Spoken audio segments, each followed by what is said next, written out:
இதில் போய் மீன் மாட்டுங்க. இங்கேருந்து கம்மாயிலேருந்து மீன் ஏறி வந்து வரும்போது அருவா வச்சு வெட்டிடுவாங்க.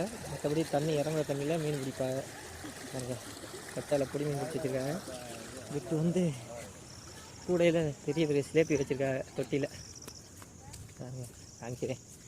எல்லாம் முரட்டு சிலேப்பிங்க 3/4 கிலோ வரும் ஒரு சிலேப்பியும். பெருசு இது வேணா குளுக்கு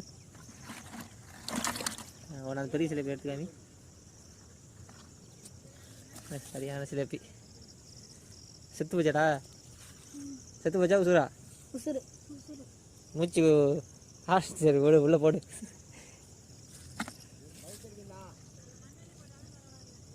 ஓகே இதான் உசுறு நல்லா ஆக்டிவாக இருக்குங்க. பிளேடு பாருங்கள், டக்கே பிளேடு மாட்டம் இருக்குது. போட்டு எரிஞ்சின கையை. சரி போட்டு உள்ளே போடு. சரி எரிச்சிருச்சா? ஆ